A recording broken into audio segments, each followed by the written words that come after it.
Hai, Assalamualaikum, selamat datang ke YouTube channel Soleh. So, siapa yang baru jumpa channel aku kebanyakannya akan buat random video. Aku ada buat video unboxing, aku ada buat video review, dan juga aku ada buat vlog. So, siapa yang baru jumpa channel aku ni, aku harap korang boleh subscribe YouTube channel aku. So, siapa yang belum follow aku punya Instagram, hansoleh_, aku harap korang boleh follow sekarang. Sebab apa-apa update untuk YouTube channel aku akan update dekat aku punya Instagram. So, dalam YouTube channel aku ni, aku tak pernah lagi buat konten tutorial. Jadi, kiranya konten kali ni ialah konten tutorial pertama lah untuk YouTube channel Soleh. So, untuk tutorial aku kali ni, aku nak kongsikan dengan korang macam mana korang nak pindahkan segala data korang dari HDD ke SSD. Maksudnya kat sini mungkinlah korang nak upgrade laptop korang dari HDD ke SSD supaya dia lebih laju kan. Tapi dalam masa yang sama korang tak nak hilang benda-benda penting yang ada dalam HDD korang. Ataupun mungkin juga korang malas nak install Windows yang baru. Oh, lupa aku nak cakap, kalau korang dah guna cara ni, korang dah tak perlu install Windows yang baru lah untuk laptop korang. Jadi dua benda penting yang korang perlukan untuk proses ni ialah, pertama sekali semestinya korang perlukan korang punya SSD, dan juga korang kena ada USB to SATA cable. SATA cable ni kalau korang tak tahu nak cari kat mana, korang boleh cari kat Lazada ataupun Shopee. Harga dia tak mahal, aku beli RM13 je. So benda ni korang boleh dapatkan dengan harga dia bawah RM20 lah. Jadi aku tak nak buang masa, jom kita mula. Oh ya, tapi sebelum tu aku nak sharekan dengan korang berapa lama laptop aku ambil masa untuk dia turn on secara sepenuhnya. Jom. Jadi laptop aku dah ambil masa lebih kurang 5 minit 41 saat untuk dia on sepenuhnya. Jadi inilah kesan dia kalau korang masih gunakan HDD dalam laptop korang. Okey, kita terus je pergi kat bahagian tutorial. Pertama sekali korang kena install dulu software, Maclearm Software nama dia. Aku akan letakkan link di description kat bawah. Kalau korang belum install, korang install dulu. Lepas korang dah siap install, korang buka je software tadi tu. Apa yang korang akan dapat dekat bahagian GPT-D1 ni ialah storage ataupun HDD yang korang pakai sekarang ni lah dekat laptop korang. Minimize software tadi tu. Lepas tu korang pergi ke logo Windows yang ada dekat bahagian kiri bawah laptop korang tu. Lepas tu tekan disk management. Apa yang korang akan dapat kat sini, bahagian disk kosong ni ialah storage yang korang pakai sekarang, iaitu HDD korang lah. Dan bahagian D1 pula ialah SDD korang, iaitu storage baru yang akan korang pakai nanti. Okey, untuk bahagian ni, kalau korang gunakan SSD yang baru, bila korang right click dia akan keluar convert to DPT disk. Korang kena tekan yang tu. Lepas dah tekan tu, korang kena restart balik laptop ataupun PC korang. Untuk kes aku ni, aku dah pernah guna aku punya SSD, so kat sini aku tak perlu tukar apa-apa dah lah. Buka balik software tadi tu dan korang akan nampak bahagian GPT disk 2, iaitu SSD korang. Lepas tu korang kena tekan clone disk.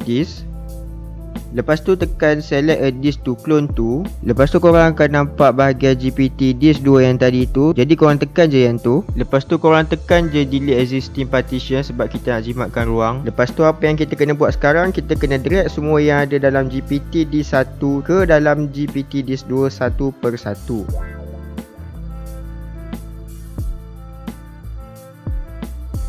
Okey, kalau kita tengok sekarang ni, aku punya GPT disk 2 ni dah penuh. Jadi kita tak dapat nak masukkan partition 4 dan 5 daripada GPT disk 1 tadi tu. Jadi apa yang kita kena buat sekarang, kita kena pilih salah satu partition untuk kita kecilkan dia punya size partition. Okey, dalam kes aku ni, aku pilih partition 3 untuk aku kecilkan size partition dia. Caranya ialah korang klik partition 3, lepas tu korang klik clone partition properties.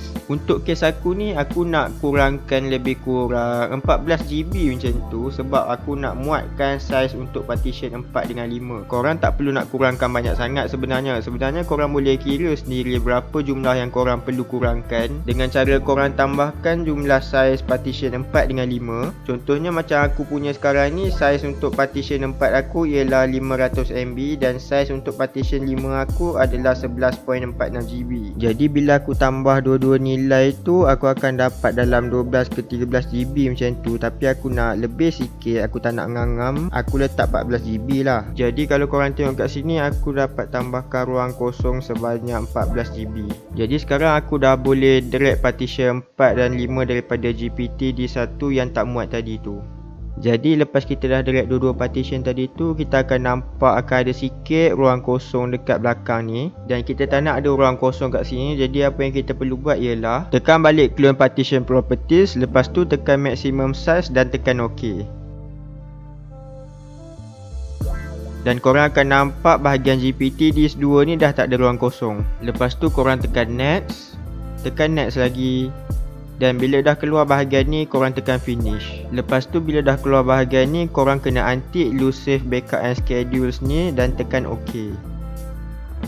Lepas tu bila dia dah keluar macam ni, korang kena biar je laptop korang sampai proses clone ni habis. Okey, lepas proses clone tadi dah siap, korang kena restart balik laptop korang. Kalau macam kes aku, laptop aku ambil masa lebih kurang 4 jam macam tu untuk dia siapkan. Okey, waktu laptop korang nak restart, korang kena buka BIOS. Cara buka BIOS untuk setiap laptop masing-masing berbeza cara dia.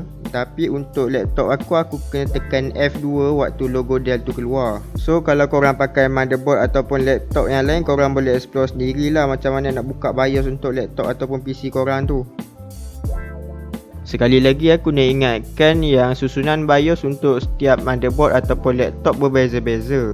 Jadi salah satu tips yang aku boleh bagi kalau korang nak cari dia punya setting, ialah korang cari perkataan boot sequence ataupun setengah motherboard ataupun laptop tu dia akan tulis boot priority. Bila korang dah tekan, dia akan keluar korang punya boot sequence ataupun dia punya susunan dari mana laptop kita tu di boot. So untuk sekarang ni laptop aku masih di boot melalui aku punya HDD. So kalau tengok kat bahagian atas ni aku punya HDD dan bahagian bawah ni aku punya SSD lah. Jadi apa yang aku nak buat sekarang ialah aku nak bagi SSD aku ni naik kat bahagian atas dan aku punya HDD ni dia turun ke bahagian bawah. Sebab aku nak aku punya laptop ni di boot daripada aku punya SSD. Sebab mana-mana laptop ataupun motherboard pun dekat bahagian atas tu ialah dari mana laptop ataupun PC tu di boot. Jadi cara untuk kita ubah susunan dia ialah tekan je kat bahagian HDD tu. Lepas tu tekan je anak panah ke bawah supaya dia swap antara HDD dan juga SSD. Lepas tu tekan apply dan tekan exit. Jadi lepas aku tukar laptop aku kepada SSD, laptop aku ambil masa yang lebih singkat untuk dia on sepenuhnya berbanding aku pakai HDD macam sebelum ni. Jadi korang boleh tengok sendiri betapa cepatnya laptop aku on. Jadi sekarang kau boleh nampak kan yang laptop aku sekarang hanya mengambil masa beberapa saat je untuk dia sampai ke home screen. Berbanding sebelum ni dia ambil masa lebih kurang 5 minit lebih macam tu. Jadi itu je tutorial aku untuk kali ni. Kalau korang rasa tutorial aku ni bermanfaat, jangan lupa untuk like dan share video ni. Dan yang paling penting, jangan lupa untuk subscribe YouTube channel Soleh. Dan jangan lupa untuk tekan bell notification yang ada kat sebelah butang subscribe tu, supaya lepas ni kalau aku upload apa-apa video, korang akan dapat tahulah. Dan untuk siapa-siapa yang belum follow aku punya Instagram @soleh_, aku harap korang boleh follow sekarang. Sebab apa-apa update untuk YouTube channel aku akan upload dekat aku punya Instagram. Jadi kita jumpa lagi dalam video yang akan datang, sama ada tutorial, unboxing, review ataupun vlog. Assalamualaikum, selamat malam dan bye.